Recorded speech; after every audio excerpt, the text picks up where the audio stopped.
So I'm going to make a series of videos about the problem with trauma.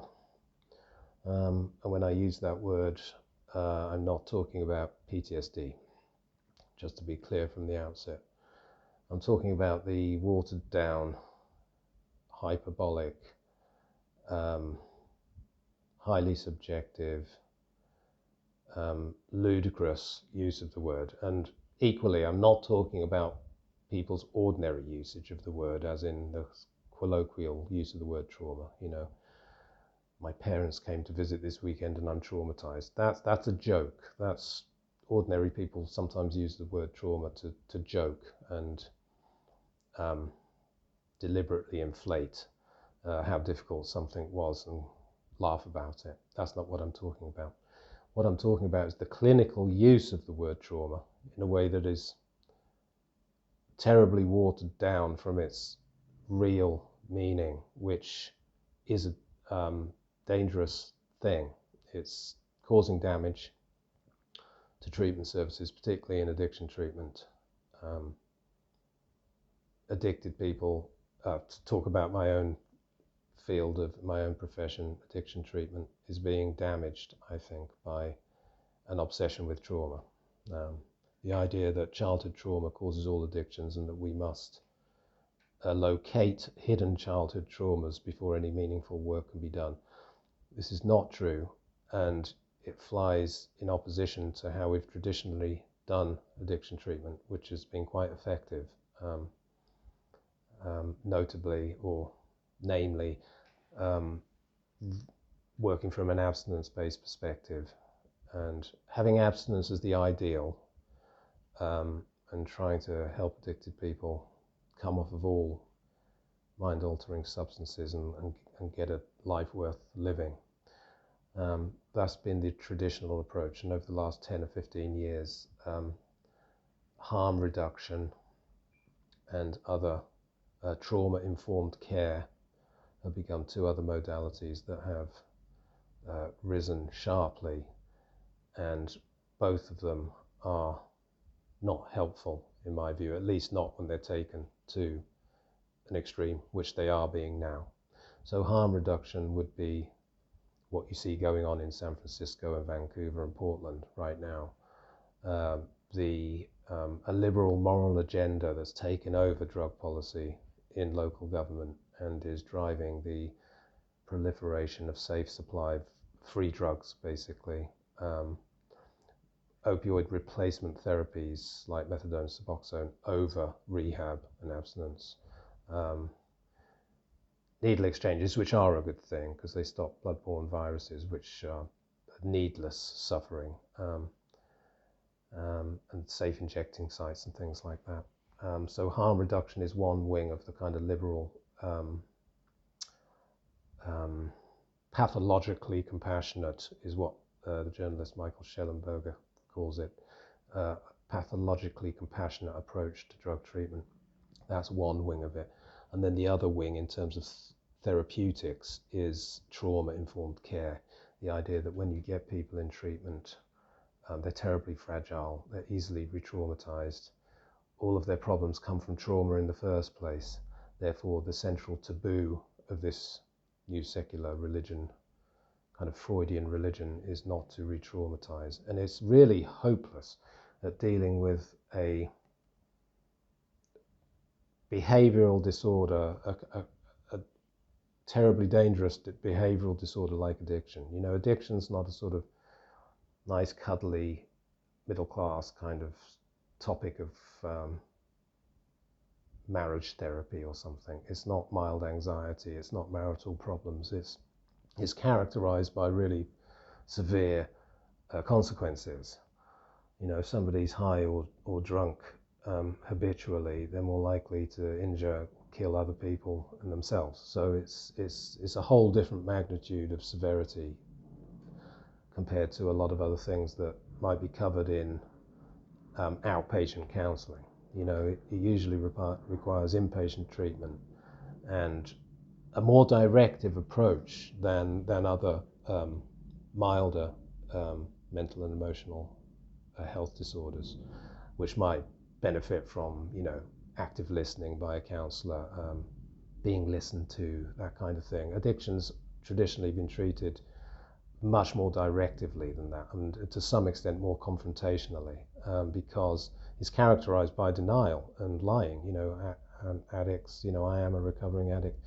I can tell you we lie and hide and steal and drive cars fast through residential areas and do all sorts of things under the influence of drugs. So it's catastrophic when we relapse. Therefore, it needs to be grabbed a hold of, and it needs quite a confrontational approach.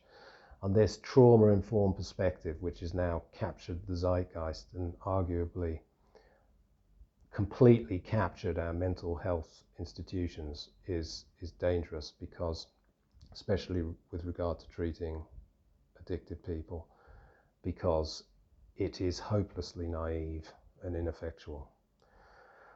So where does it come from, this obsession with trauma and the takeover of the concept of childhood trauma as being the cause of things like addiction? Well, it goes back several decades, but it's really been noticeable the last 10 or 15 years. And in addiction treatment, I would argue the watershed moment was the publication of a book called Hungry Ghosts by Dr. Gabor Mate,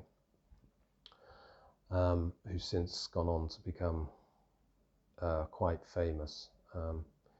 He's a celebrity therapist type now, to be found on TV quite frequently, most famously recently with a televised interview come therapy session with Prince Harry. So he's very well known now, but most people didn't know him before that. But those of us who've worked in addiction treatment have known of him for a long time, mostly since the publication of that book in 2008. And keeping with the topic of this video, that the subject of that book was trauma. The idea that childhood trauma causes pretty much all addictions, most addictions in most people. And if not trauma, then pain, whatever that is. So it had a very Freudian slant to it, this book. As I'll mention in later videos, I think, this had been going on for some decades. There were other clinicians and theorists and psychiatrists and psychologists who were involved in promoting this incredibly Freudian, neo-Freudian view of what causes our psychopathologies. It had been going on since the 1990s, but Mate got on this bandwagon in the 2000s and wrote this huge tome of a book about his clients, his patients from the centre of Vancouver, where he worked in one of North America's first safe injecting sites, Insight Injection Centre in Vancouver. So this book was all about a kind of grungy portrait of his patients in those areas, to whom he was prescribing methadone and other harm reduction services. And obviously, I mean, I worked in a similar inner city area at a similar time. I worked in North London in Haringey with street homeless addicts and alcoholics around that same time. And it is true that they do have, obviously, more incidents of problematic childhoods than the average person on the street. But here's the big problem. Most people who are brought up in care, indeed most people who've had difficult childhoods, do not go on to become addicts. So what is it about them? What's protective that's saving them from becoming addicted? And one of the primary sources that Mate used in that book, and that indeed all trauma advocates, or trauma prophets, if you want to call them that, because that's kind of what they are, one of the main sources that they all cite is the ACE study from the 1990s, the Adverse Childhood Experiences Study, which it didn't interview, it sent a questionnaire out to about 17,000 people in California's healthcare system and asked them really open-ended leading questions about how difficult their childhood was. And that formed the body of their evidence, that they found strong links between an adverse childhood, as they called it, later to become weaponized as a traumatic childhood by other people like Gabor Mate. But initially they referred to them as adverse childhoods. And they found strong links between adverse childhoods and smoking, drinking, injection drug use, and even physical ailments in later life, like bronchitis or heart disease, or even fractures and broken bones. They found that people who'd had adverse childhoods, according to this incredibly vague questionnaire that they gave them, were more likely to have health inequalities as they got older, basically. But it doesn't take a genius to work out that if you ask people questions like, did you feel when you were growing up that your family didn't love you? And they answer yes. And then you categorize that as emotional neglect. A lot of people are going to answer yes. And it's dodgy for several reasons. One, first and foremost, is that emotional neglect? I mean, surely most of the world felt like that at some point in their teenage years. So it's incredibly subjective in the way it's actually worded. Then it can be subjectively interpreted by the person. In other words, they may have had a fantastic childhood, but they're just quite a negative person and they always look negatively on situations. So they answer yes when in fact they weren't neglected, if that even is neglect. And thirdly, they might remember things wrong. It relies on recall data, which is a famously unreliable way of collating information. And it should be said, it relied on yes or no answers, this questionnaire. There was no detail, there's no quality. It was not a qualitative research study, questionnaire. So there were yes or no answers. So that presents even another problem. So when it got to asking about physical abuse, for example, it was very wide-ranging, and it was included things like being pushed or slapped, as well as hit. And all you had to do was answer yes, and you were categorized as having been physically abused. Well, obviously, there are people who might have been pushed by their poor single mum a few times in their childhood, and they answered yes, and it went down into the same category as people who had been severely beaten by abusive parents. So it wasn't a very good study, and most of the studies that have replicated it have been along similar lines, quantitative questionnaires, and so very unreliable. But it seems that the whole agenda behind it, that original ACE study, and indeed the movement that sprung from it, is to follow a narrative more than it is to follow any real scientific desire to understand if childhood trauma is widespread or if it indeed is linked to adult pathologies. It seemed to be politically driven from the beginning. In other words, it had a purpose behind it, which is to take relatively normal childhood experiences, and perhaps particularly very common experiences from people who come from disadvantaged backgrounds, and repurpose or weaponize them as trauma, because the word trauma carries a lot of weight. And that then those studies could inform policies and attract research grants and gain political momentum. And lo and behold, psychologists and academics and helping professionals are now political champions with a big voice and a big platform. And that is exactly what has happened. That's where we are now. We're in a place where trauma prophets, doctors like Gabor Mate, are rock stars and sell millions of books because they are peddling a narrative that's about a political phenomenon which is very, very popular with this generation. The narrative of grievance, inequality, oppression. Only direct government action can solve these things.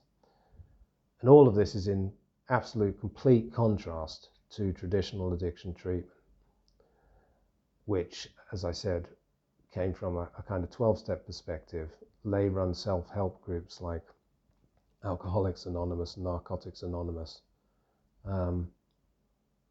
whose central message always was, we are the problem. I must look to myself first before blaming society or blaming external events.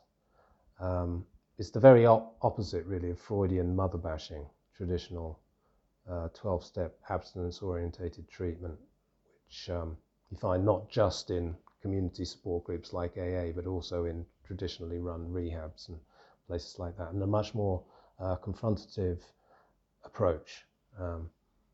So whether you were in one of those 12-step fellowships or whether you were in rehab, you might be encountering questions like, what did you do?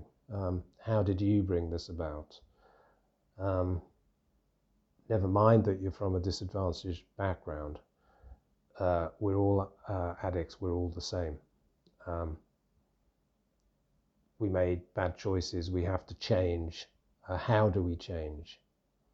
How do we become rigorously honest? How do we assume personal responsibilities? These types of things. So this movement, this trauma movement, is in direct contrast to what I would call the common sense, traditional addiction treatment and therapy approach, which is to place the onus on the individual to take responsibility for their life. And this movement, deliberately or otherwise, intended or not, has created a whole different landscape. One of a free pass for victims, and addicts are definitely victims. They're kind of on that intersectional hierarchy of oppression, because they're traumatized, right? So people who are traumatized are victims. Well, as we've just established, there isn't any strong link, really, between childhood adversity and addiction anyway, according to the science. And if you look at it from a common sense perspective, even less so. So, for example, consider sub-Saharan Africa with the West, and then compare it with the Western world. And the addiction rates in America, let's say, the rates of opioid abuse in North America, and then compare it with rates of drug use in sub-Saharan Africa, which arguably is a continent that's featured by trauma to a much greater extent than the developed West. Not many people in the West being taken as child soldiers, for example. But their addiction rates are significantly lower. Why is that? So it's almost as if, and this is just the bleeding obvious point that nobody seems to have picked up on, it's almost as if addiction is inversely proportional to trauma. In other words, a dearth of adversities, let's call them, rather than traumas, a dearth of adversities probably causes addiction. In other words, boredom, lack of purpose, lack of meaning, actually not having to struggle to survive every day is an environment that's more likely to manifest mass addiction. So, and that's something that, again, that traditional treatment organizations and lay-run addiction support groups have always known. So famously, AA was influenced by Carl Jung, who posited to the founders of AA that their condition might be a spiritual condition. In other words, an existential problem. They have a problem of meaning via the reduction of meaningful things in modern life, like religion, has left us with a crisis of meaning or an existential angst. And that all drugs, even alcohol, even sort of grotty, ordinary, clunky drugs like alcohol, are in some sense a kind of entheogen, a substance that helps you to gain a glimpse of something more transcendental for a few hours. And ideas like that, which make a hell of a lot of sense. And this trauma movement doesn't make sense. It just doesn't fit with anything remotely according to reality. So if you go back to the ACE study's actual findings again, what it found, it promoted the idea that if you had 4 or more of these 10 ACEs, or adversities, that they posed as archetypal adversities in childhood, there were 10 of them. And if you scored more than 4, you were, say, twice as likely to become a smoker, or 3 times as likely to become an alcoholic, and 6 times as likely to become an injection drug user. What they didn't say is that only about 3.5% of people who'd had 4 or more ACEs went on to become injection drug users. 10% went on to become alcoholics, or 16% went on to become smokers, or something like that. So the prevalence rate for people who'd suffered supposedly significant adversities in their childhood, the prevalence rate for them then becoming addicts was between 3.5% and 15%. So in other words, 85 to 95% of people who suffered significant adversity in their childhood don't even smoke. Never mind inject drugs. And when they said injection drug use, they meant once. Have you ever even one time injected drugs? So it seems that injection drug users, only a fraction of them are coming from seriously traumatized homes, and the majority of people that come from traumatic childhoods don't inject drugs. So it's a massive disconnect here. So back to these trauma evangelists like Gabor Mate. He's not the only one. There are many others that I'll probably go on to talk about in the next video. One of them that I'll mention now was a guy called Johann Hari, who wrote a book called Chasing the Scream around 2015 or something like that. That did us no end of harm as well, because it followed this fashionable, trendy idea to critique the war on drugs, which is endemic now. You know, I call it the war on drugs. This is almost like a liberal cause célèbre. Well, it's all very well in hindsight, isn't it, to criticize public policymakers and politicians going back to the turn of the 20th century and saying they got it terribly wrong because they didn't have the liberal understanding of drug use that we have now. But what are they really supposed to do? I mean, obviously there have been abuses from the war on drugs, extrajudicial killings in parts of the world like where I live in Southeast Asia that are terrible. And even the locking up of young people in the West for long prison terms for possession or small-time dealing, which is unethical and ruins people's lives. Obviously, those things are bad and should be addressed.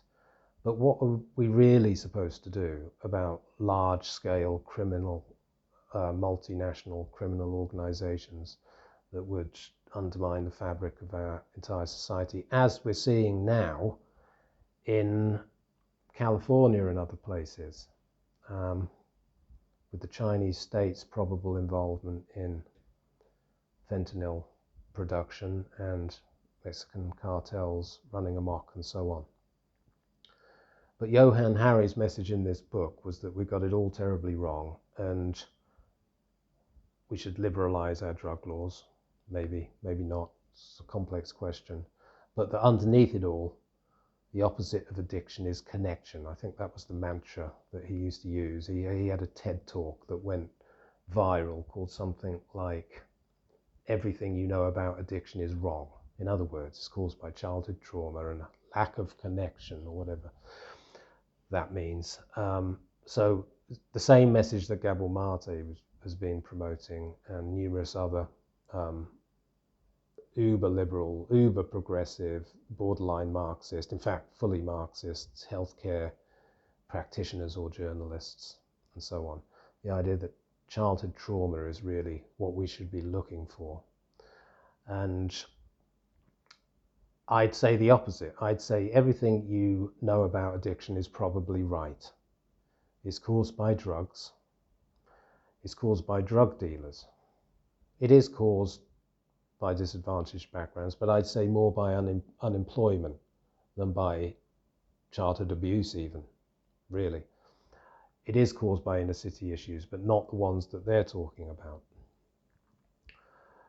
So these best-selling books by the likes of Harry and Gabor Mate have not helped the situation at all. They've ushered in this liberal moral agenda which is proving disastrous for people's mental health, young people's mental health in particular. And the best example of that recently would be this god-awful interview that Gabor Mate did with Prince Harry, of all people. And that would really capture the whole essence of what I'm talking about, in that he was seen to really be encouraging, and most of the media seem to agree on this, for once they're right. He seemed to really be encouraging Harry to become more fragile and think of himself as a traumatized victim. Anyway, I think that's probably enough for one video. I'll follow up with another one shortly.